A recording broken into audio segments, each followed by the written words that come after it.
Unit 12 is about hypothesis testing. Now, we're going to start with the null and alternative hypotheses.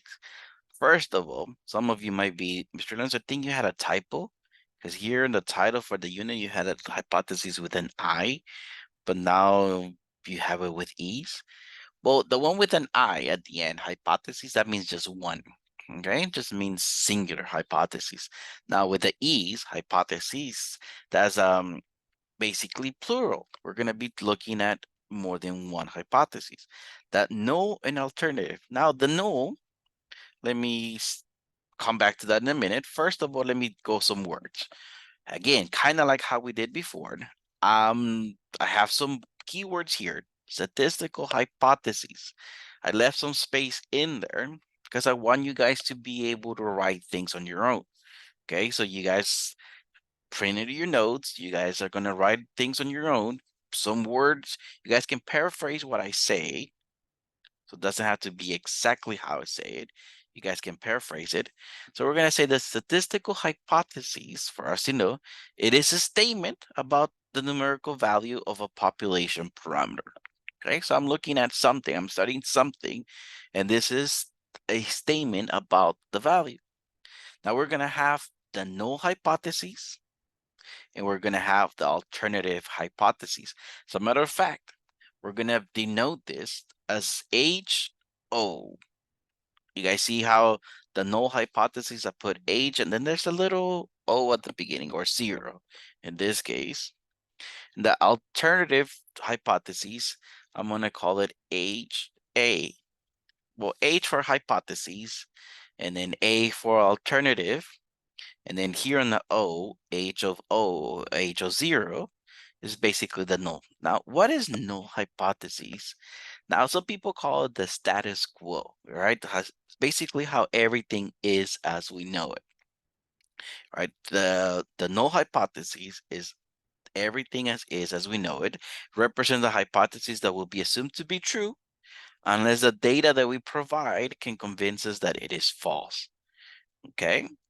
So again, it is how we know it. For if I was to ask you, 2 plus 2, we said right now it's 4.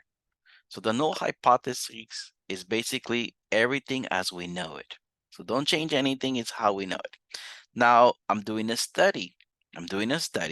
So I'm gonna say, I think what we know so far, it could be possibly wrong.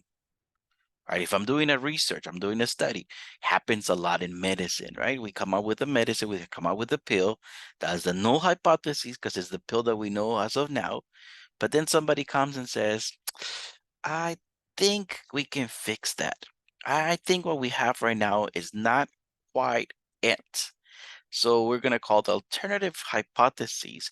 You represent the hypothesis that will be accepted only if the data provide convinced evidence that it is true. All right. This usually represents the values of a population parameter for which the researcher wants to gather evidence to support it.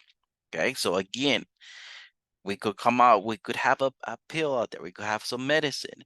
And it's what we know as of now, it's the best there is. So that's the null hypothesis. But somebody says we can probably fix that. We're going to come out with a different idea. So alternative hypotheses. We're going to denote that as HA. Let's take a look at some examples, okay?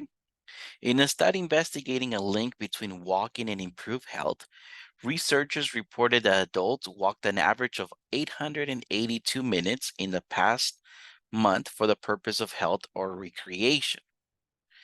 Specify the null and alternative hypotheses for testing whether the true average number of minutes in the past month that adults walked for the purpose of health or recreation is lower than 882 minutes.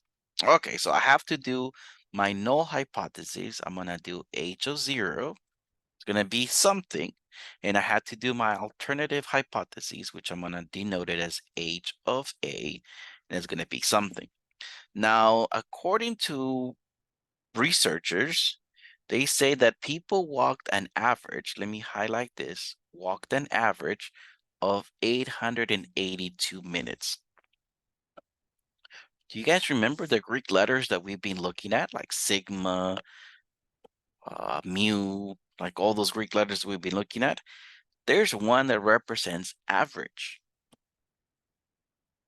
That is actually mu. So what they're saying, what researchers have said, so the null hypotheses, what we know so far, I'm going to say the average, but I'm going to write that as mu.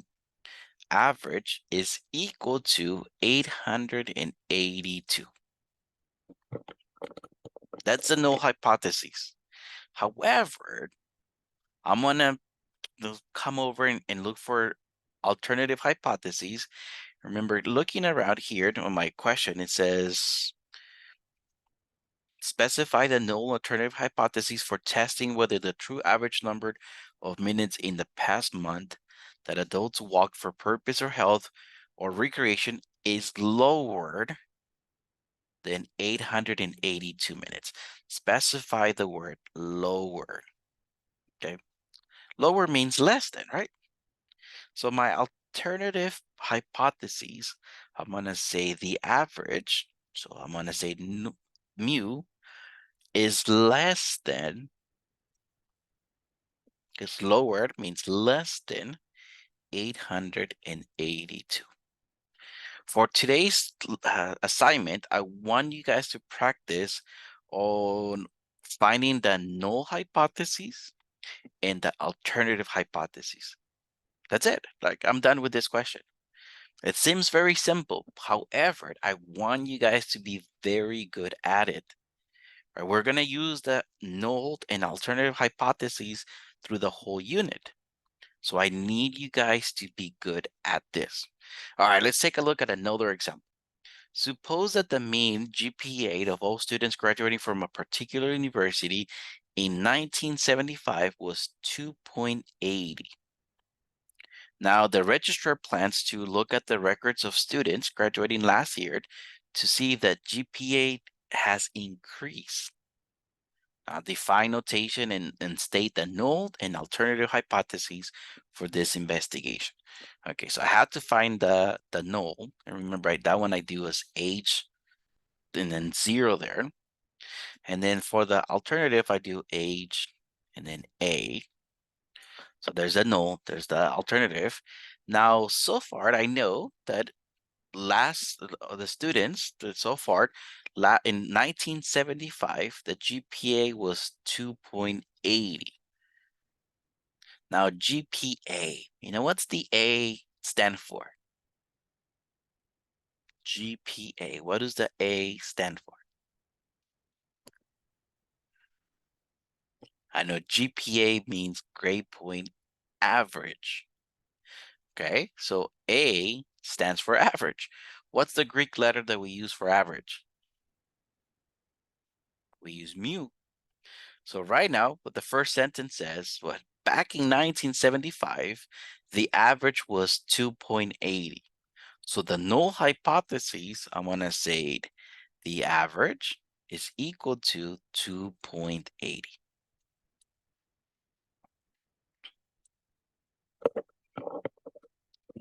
Now here, I'm looking at the registrar plans to look at the records of students graduating last year to see if the mean GPA has increased.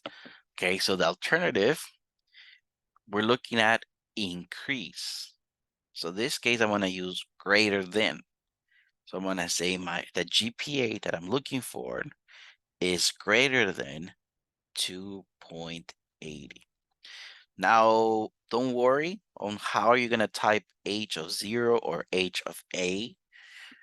How are you going to type that? It will be typed in your homework.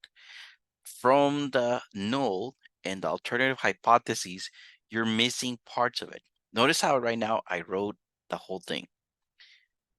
H of 0, that means basically null hypothesis is equal to or is equivalent to mu equals 882. So that you're going to be missing some of these parts.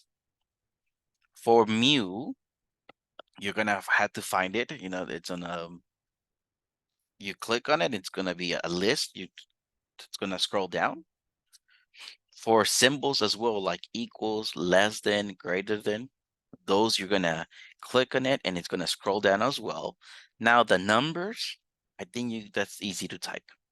So for the numbers, you will have to type those out. Again, today's homework seems pretty simple, and it should be pretty simple. But the thing is that I want you to be very familiarized with the null hypotheses and the alternative hypotheses because we're going to test those later.